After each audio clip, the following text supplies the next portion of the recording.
Assalamualaikum warahmatullahi wabarakatuh.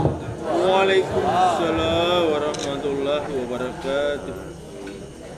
Alhamdulillah, alhamdulillah, alhamdulillahi rabbil alamin. Wassalatu wassalamu ala asrafil anbiya'i wal mursalin Sayyidina Muhammadin wa ala alihi wa sahbihi ajmain. Nama ba'd. Wa ya ibadallah ittaqullah haqqa tuqati wa la tamutunna illa wa antum muslimun.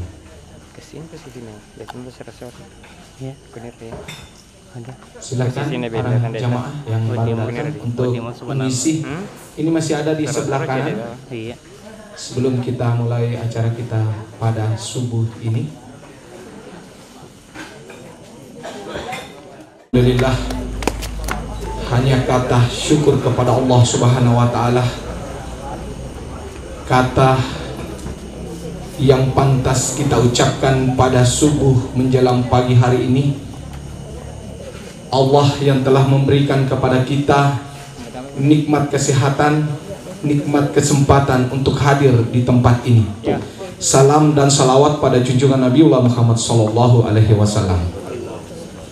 Pada kesempatan ini di subuh hari ini sudah agak menjelang pagi juga, telah hadir di tengah-tengah kita yang akan membawakan hikmah pada hari ini. Beliau Al-Ustadz Haji Ismail Al-Bugisi SAG. Beliau sudah berada di tengah-tengah kita. Namun tidak ada salahnya Adinda Pak Ustadz, sebelum kita mulai dulu acara kita pagi hari ini, saya ajak kita dulu untuk ngopi-ngopi. Nikmati dulu kopi dari KM10, kita rasakan bagaimana. Silahkan. Untuk ini katanya namanya kopi lupakan dia. Iya. Jadi dicoba dulu Dinda Pak Ustadz. Iya. Lupakan dia.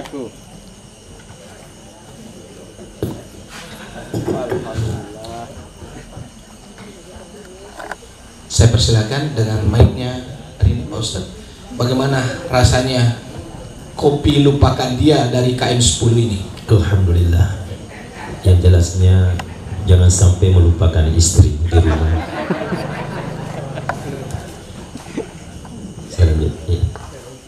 Alhamdulillah, rasanya katanya yang jelas jangan melupakan istri di rumah. Jadi KM10 ini cafe and resto yang hadir di tengah-tengah kita. Di samping rasanya enak, menunya itu pas di kantong. Jadi jangan ragu untuk masuk di KM10. Karena kenapa? Menunya itu mulai dari harga kaki 5, tetapi rasa bintang 5. Saya kira seperti itu perkenalan kita dengan KM10 Cafe dan Resto. Maka kesempatan pada subuh hari ini untuk membawakan ceramah, saya persilahkan kepada adinda saya Al-Ustadz Haji Ismail Al-Bugisi SAG untuk memberikan pencerahan kita pada subuh hari ini. Dengan hormat saya silahkan adinda. Bismillahirrahmanirrahim. Assalamualaikum warahmatullahi wabarakatuh. Saya ulang, assalamualaikum warahmatullahi wabarakatuh. Alhamdulillahi ala kulli halin wa astaghfiruka min kulli dhanbin. Wassalatu wassalamu ala rasulihil karim wa ala alihi wa ashabihi ajma'in. Subhanaka la ilma lana illa ma 'allamtana innaka antal alimul hakim. Yang sama kita hormati Honor Kilometer 10, semoga senantiasa mendapatkan hidayah, taufik, keberkahan dari Allah Subhanahu wa taala dunia akhirat. Yang saya hormati rekan-rekanku moderator, ternyata beliau ini cukup saya kenal, sebelum beliau buka masker pun saya ada bayangan. Oh Masya Allah.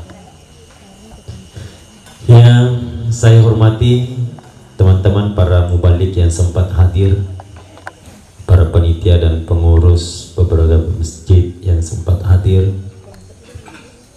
Bapak Imam, ibu-ibu para majelis ta'lim, semuanya seluruhnya yang insya Allah sama-sama dimuliakan Allah Subhanahu wa Ta'ala. Amin. Alhamdulillah, Bapak Ibu, kita senantiasa memuji Allah Subhanahu wa Ta'ala. Di subuh menjelang pagi ini kembali Allah hadirkan kita di kilometer 10 ini, di warung yang insya Allah akan menjadi warung yang berkah insya Allah. Satu hadis dari Rasulullah SAW, bahwa ketika satu tempat didatangi oleh satu orang tamu, maka satu orang tamu itu membawa 1000 keberkahan. Dakhala ma'ahu alfu barakah. Satu orang tamu membawa 1000 keberkahan. Dan apabila di satu tempat diadakan satu majelis, yang mana majelis itu senantiasa membicarakan keagungan Allah, kebesaran akhirat, maka para malaikat ini saling memanggil antara satu dengan yang lain, bahwa sesungguhnya apa yang kalian cari di tempat inilah hadir majelis yang dimana nama kita dan nama orang tua kita pun dibanggakan Allah di hadapannya para majelis, para malaikat. Allah sampaikan kepada para malaikatnya, wahai malaikatku, dulu ketika aku ingin menciptakan manusia, maka kalian komplain kepada saya, ataj'alu fiha may yufsidu fiha, apakah engkau akan menciptakan manusia yang kelak akan hanya membuat kerusakan di muka bumi? Tetapi lihatlah wahai hambaku, sesungguhnya apa yang kalian khawatirkan, bahwa semua manusia nanti kalau akan membuat kerusakan. Lihatlah di kilometer 10 sekarang, di subuh hari ini kita hadir karena Allah, membicarakan tentang bagaimana pentingnya agama dan mengamalkan agama, bagaimana pentingnya akhirat dan persiapan kita untuk menuju ke kampung akhirat. Tentunya sepakat kita akan mengatakan bahwa bekal untuk menghadapi kampung akhirat itu adalah iman dan amal soleh. Betul Bapak Ibu? Bagaimana dalam kehidupan kita ini kita upayakan nilai ibadah yang kita lakukan itu nilainya berat dalam timbangan Allah Subhanahu wa Ta'ala, yang kelak juga akan memperberat catatan amal kita masing-masing. Dan di dalam rumus agama Bapak Ibu sekalian, ternyata amal seorang hamba ini akan berbeda nilainya di sisi Allah Subhanahu wa Ta'ala, dari segi banyaknya pahalanya, dari segi beratnya timbangannya. Itu ada dua hal yang menyebabkan secara umum. Pertama Bapak Ibu, yaitu syaraful makan, yang kedua syaraful zaman. Ini dua hal yang menyebabkan nilai seorang hamba ini, nilai ibadahnya, pahalanya banyak dan pahalanya berbeda dengan ibadah seorang hamba yang lain. Pertama, syaraful makan, tempat hamba itu melakukan ibadah kebaikan. Tapi ada tempat yang mulia, barangkali dimuliakan oleh penduduk bumi, tapi ada tempat yang paling mulia yang dimuliakan oleh penduduk langit. Walaupun ibadahnya sama, tapi tempat melakukan ibadah itu berbeda, maka potensi besar nilai ibadah hamba itu berbeda. Pertanyaannya, kira-kira Bapak Ibu tegi onrok kaminan nafoji pungalatala lebok na yelino, maka kita ketemukan dalam hadis, ahabbul bilad ilallahi ta'ala masajiduha, tempat yang paling Allah cintai di muka bumi ini adalah masjid.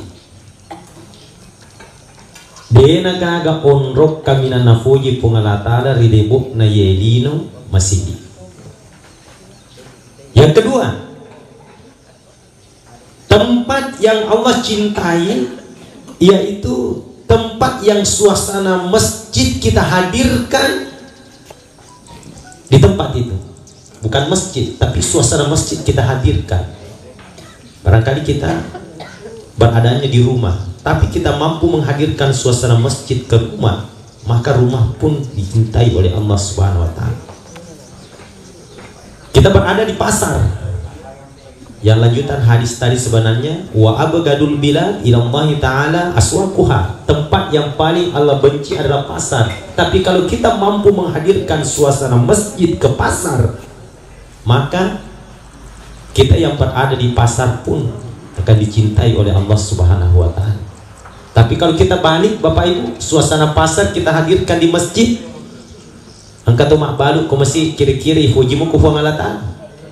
Akhirnya Nabi tak ni gini kita umur untuk mak balu ko masih gie ilo doang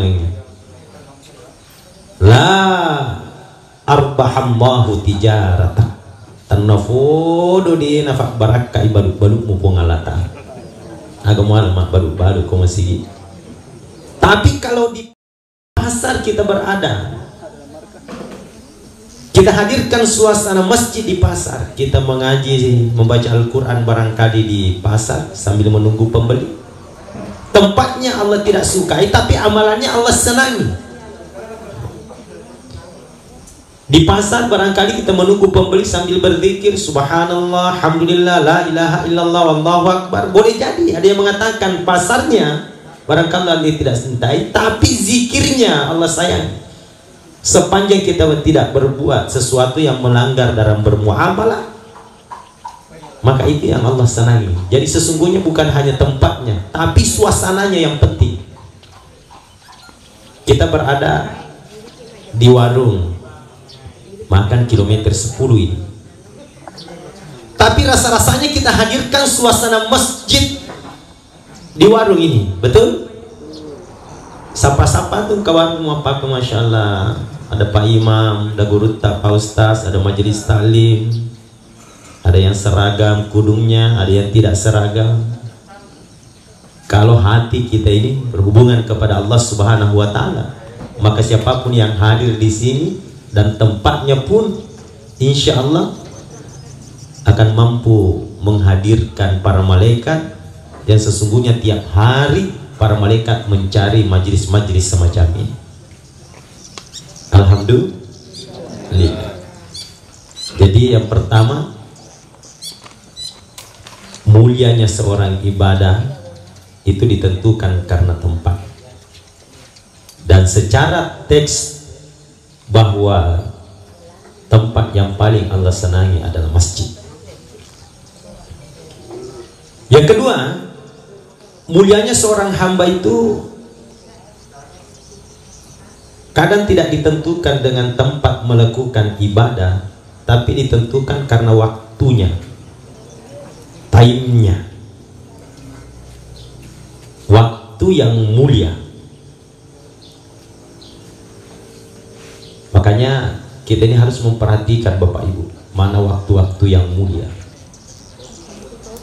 Islam ini ada pelajaran bagi kita sesungguhnya. Ketika Allah Subhanahu wa taala dalam Al-Qur'an banyak bersumpah menggunakan waktu. Wadduha demi waktu duha, wal laili demi waktu malam, was subhi demi waktu subuh, wal fajri demi waktu fajar, wal asri demi waktu asar. Kenapa dalam Al-Quran banyak sekali awal-awal surah itu diawali dengan waktu? Kata guru kita mengajarkan kepada kita begitu pentingnya waktu sesungguhnya bagi kita umat Islam. Kalau orang barat sana mengatakan waktu itu adalah uang, maka dalam Islam itu dikenal motonya waktu itu bagaikan pedang, benda tajam. Al-waktu kas-sayf. Waktu itu bagaikan benda tajam, bagaikan pedang. Maknanya benda tajam Bapak Ibu. Yeko ifaki si bawa madeceng, bangkut tak pisota, maka akan memberikan manfaat kepada kita. Betul? Tapi kosale bati tak pakai gunai, fakka kasak matarata, wati jadi yang motor bangkut tak yang akan melukai kita. Begitulah sesungguhnya waktu bagi kita umat Islam. Kalau kita betul dalam menggunakan waktu, maka insya Allah waktu itu nanti yang akan menyebabkan kita mendapatkan banyak kesempatan untuk melakukan dan menambah amal. Makanya semakin panjang usia dan umur seorang hamba, maka semakin banyak peluangnya untuk memperbanyak kebaikannya. Yaitu nasana bita si kanjak mutu menang man tala umuruhu wa khairun amal. Orang yang usianya panjang minta tua kolino, kemudian amalannya juga semakin hari semakin bagus. Padik macuai, padik nafuji agamai, padik macuai, padik marpe ku agamai, ini bagus. Elo dua kit malampi sungat tak. Ya, 1 tahun saja Bapak Ibu perbedaan usia kita dengan usia seseorang, maka sesungguhnya 1 tahun itu adalah kesempatan yang paling berharga bagi kita untuk memperbanyak ibadah, untuk menambah bekal-bekal kita sesungguhnya. Si tahu bawa nak tambah murid takwan. Apatah lagi jatah umur kita umat Rasulullah Sallallahu Alaihi Wasallam ini kan secara umum tidak panjang. Siaga nas Nabi tak baina sittin wa sab'in, antara 60-70 tahun saja. Kalau dasar umur Rasulullah kan 63. 3 sahabat merpena Nabi tak 60 tahun. Jadi hati-hati ki. Kamana tomo aku kowe umur 60 tahun. Kalau dasar usia Rasulullah 60 berarti siaga mani jatata ini 3 tahun. Apatah lagi kung kami mana kowe tomo aku 60 2 tahun umurna 10 sik diulang. Yati na selesai ulah 10 lebih betoni. Makanya penting ketika Allah Subhanahu wa taala masih berikan kita kesempatan, masih berikan kita usia, masih berikan kita umur yang panjang, manfaatkan dengan baik. Isi umur yang Allah Subhanahu wa taala dengan banyak melakukan ibadah. Ya. Dalam 1 hari 1 malam Bapak Ibu, ada waktu yang mulia kita melakukan ibadah itu. Berbeda kebaikan yang kita lakukan dengan waktu-waktu yang lain dalam 1 hari 1 malam. Termasuk diantaranya 2/3 malam waktu makeret gitu. Kemudian di pagi hari, di subuh hari, si saleh ropas si dekata, si kirita baca kurata, termasuk kebaikan-kebaikan yang lain bila kita lakukan di pagi hari dibandingkan waktu-waktu yang lain. Kemudian dalam 1 pekan, dalam satu minggu, ada hari apabila kita melakukan ibadah di hari itu, maka kebaikannya, keberkahannya, pahalanya berbeda dibandingkan hari-hari yang lain. Termasuk hari Jumat, namanya Sayyidul Ayyam, punggawane sinin as-sod.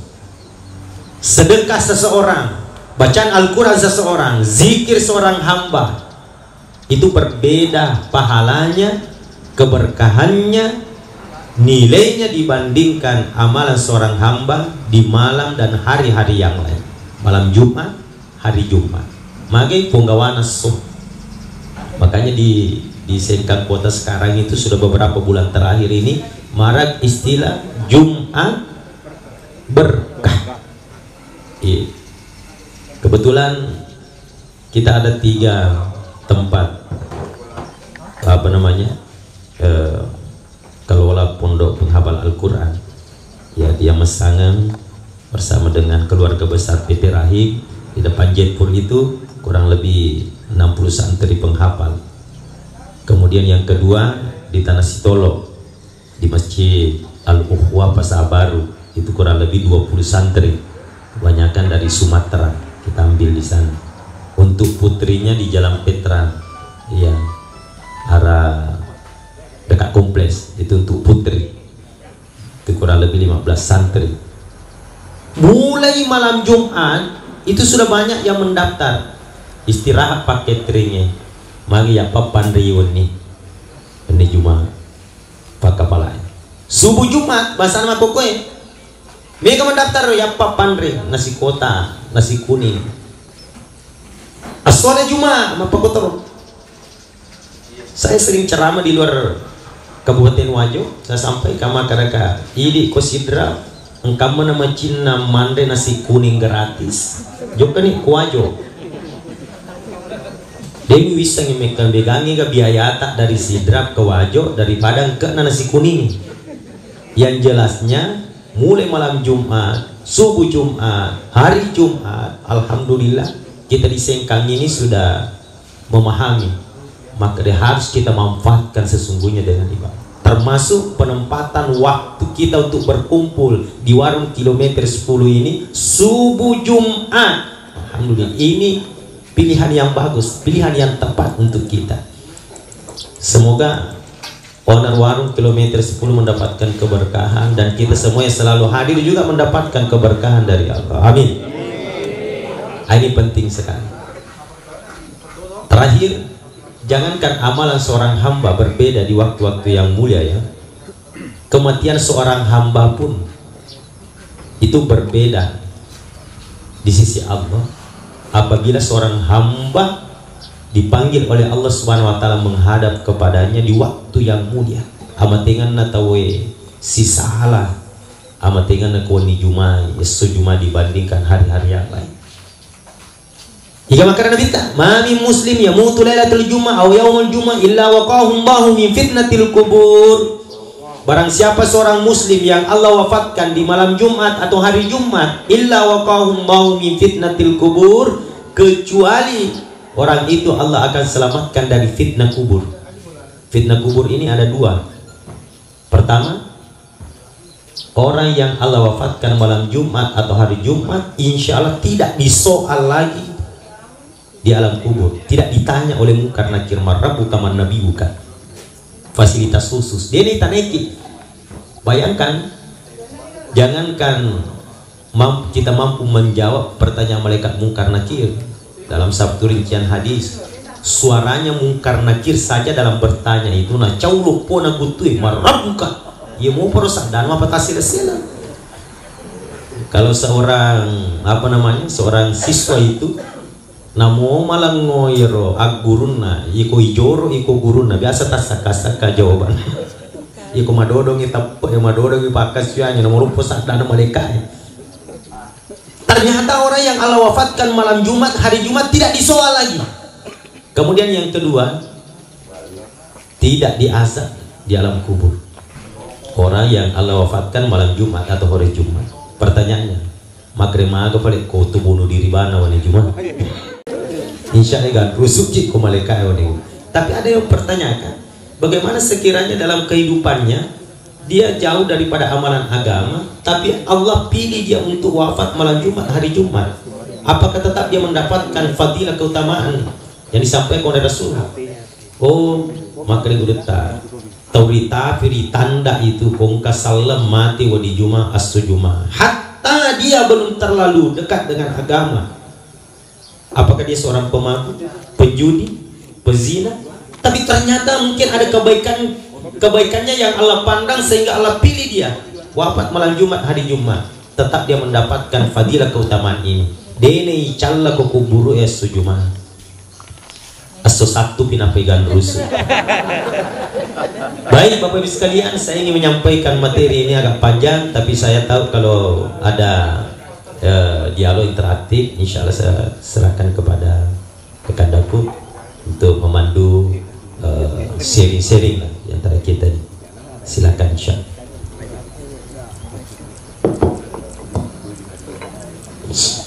Baik, itulah tadi penyampaian dari Adinda Al-Ustadz Haji Ismail Al-Bugisi SAG. Beliau menyampaikan kepada kita semua bahwa begitu pentingnya pengetahuan agama sebagai bekal menuju akhirat. Ternyata di kesempatan subuh hari ini, bahwa kualitas ibadah seseorang itu juga tergantung dari bagaimana tempatnya dan di mana waktunya. Saya persilahkan kepada para jamaah yang dirahmati Allah Subhanahu wa taala yang hadir di tempat ini di kilometer 10, ada yang ingin menyampaikan pertanyaan atau tanggapan terkait dengan materi yang telah disampaikan oleh Al-Ustaz, bisa ditanyakan dan disampaikan pada kesempatan hari ini. Saya persilahkan. Mungkin ada yang ingin bertanya, Bapak dan Ibu jamaah yang dirahmati Allah Subhanahu wa taala. Ini adalah materi yang sangat menarik bagi kita semua, bahwa ternyata tempat, waktu itu juga menentukan nilai kualitas ibadah kita. Ada yang ingin ada di sebelah kanan, Ibu, Bapak, para jamaah? Ada? Oh iya, di sini Ki, Bu. Iya. Ya, mungkin kalau Ibu dulu yang sebelah kanan, kemudian Bapak yang ada di sebelah kiri saya. Sini Ki, Ibu. Assalamualaikum warahmatullahi wabarakatuh. Waalaikumsalam warahmatullahi. Yang saya akan tanyakan, bisa bahasa sebut itu. Erot boleh kajuk pandang mengutus sewa. Kebetulan erot dewe kaburane timur kedua. Selalu berbincang-bincang bicara tentang agama. Pada waktu itu tibalah saatnya dia sudah berbincang-bincang pada makutana ni rodwa ya yoroka alena mondri do maka dai yoroko mahati naseng ihuri kubur naseng lesuni lesumani ni pengantara iri mani bawang itaneni kimukar makar nakir makar tosi harus tahu deh. Nah, pernah secara lagi, mereka tahu nak kau, tadi harus kita nasa, ya kau nak coba pakai coba bicara lagi, ya lebih ulang gini nasa mati tenggelam, ilmu mati tenggelam, inolah nasa dia ni tadi kau mati terus ya, begitulah pertanyaan dia, tapi ya macam betul karo, main kali yang di kolam tu juga dia tahu sar dia gitu, nasa. Di makan ini harus tiba, ya kan selon atau boleh mati tenggelam, tapi kalau kena di lagi, ya begitulah pertanyaan saya Pak. Terima kasih atas kesempatan yang diberikan saya. Assalamualaikum warahmatullahi wabarakatuh. Baik, terima kasih. Saya panggil Ki, Bu, di dekat saya di sini karena kita diliput oleh Wajo TV Expos. Terima kasih Ananda Andi Ukah yang meliput kita pada kesempatan hari ini. Saya persilakan Pak, yang di sebelah kiri tadi ada pertanyaan yang disampaikan. Di atas juga. Sini Pak, supaya bagus peliputannya.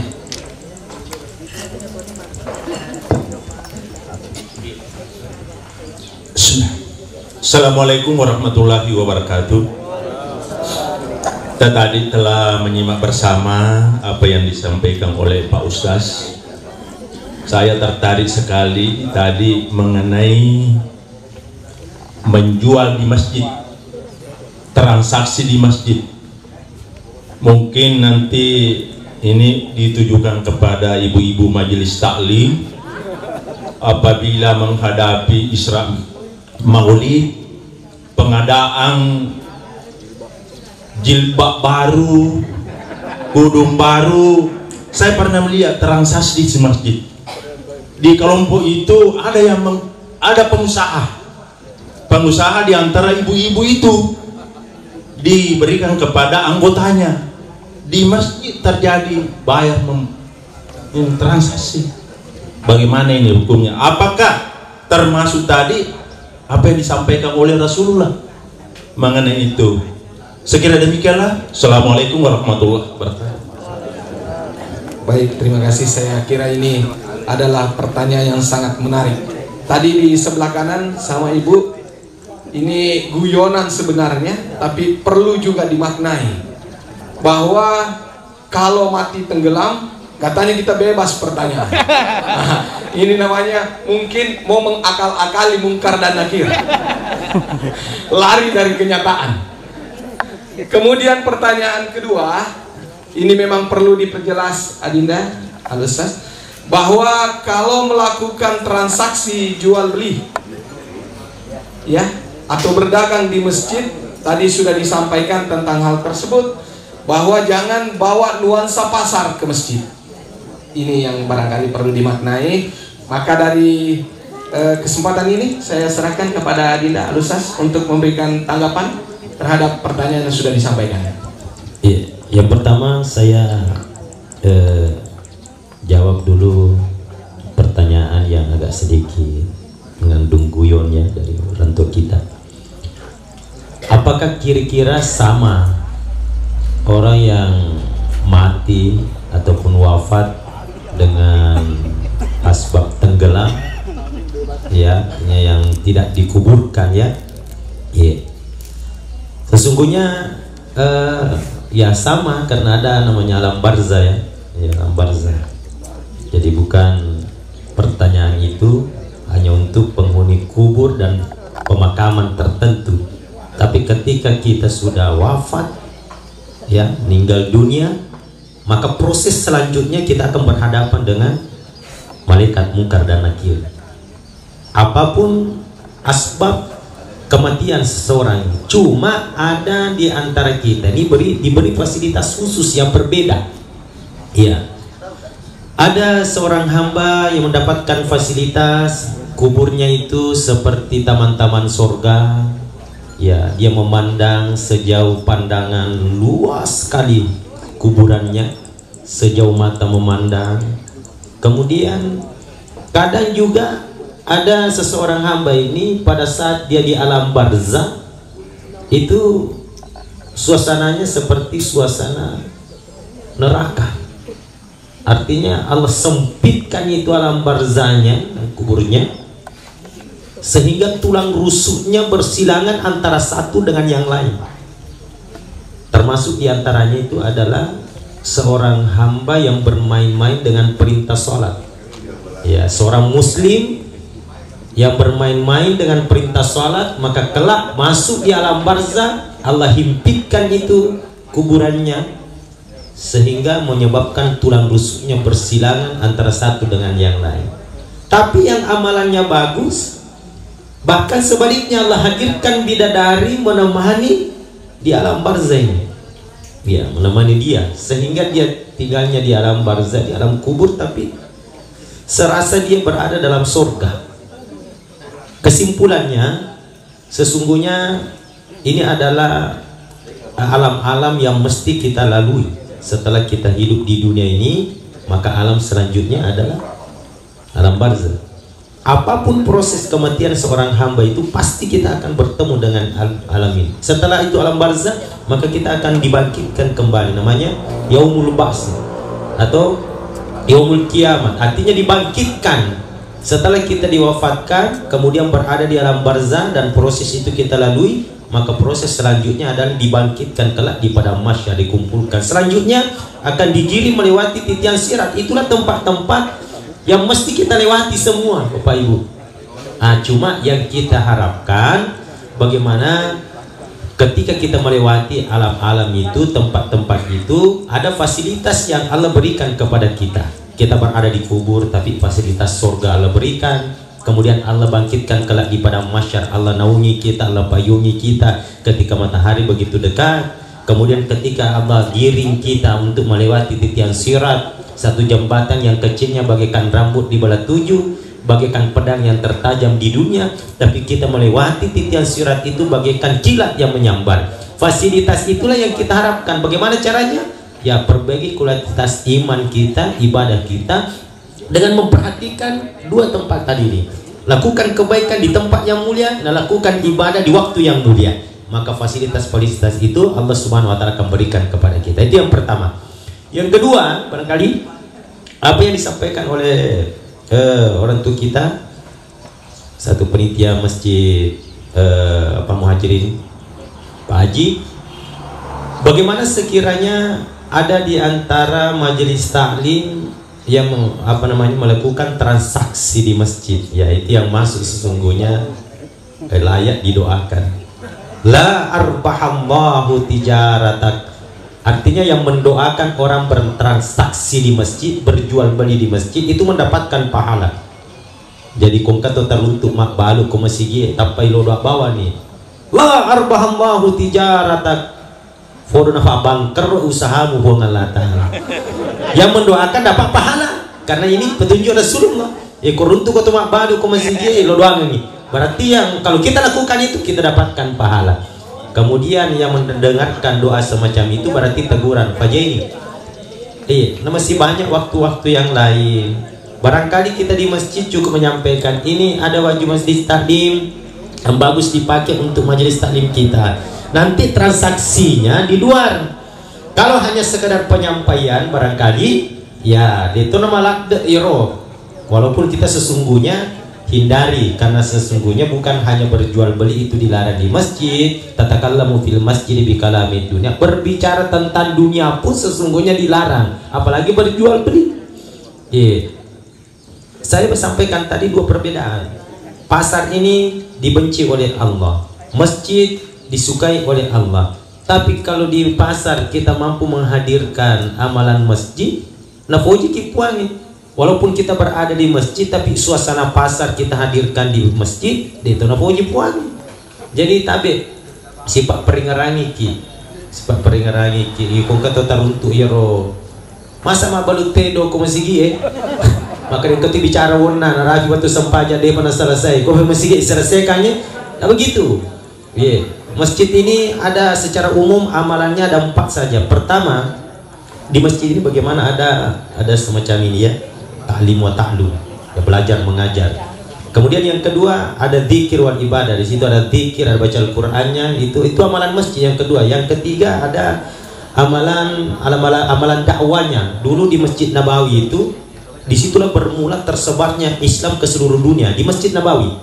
Makanya Rasulullah SAW ketika awal hijrahnya dari Mekah ke Madinah, yang pertama beliau bangun itu adalah Masjid Kuba, ya, 6 kilo dari kota Madinah. Kemudian ketika beliau bertolak meninggalkan Kuba masuk ke kota Madinah sekarang, maka beliau kembali membangun masjid.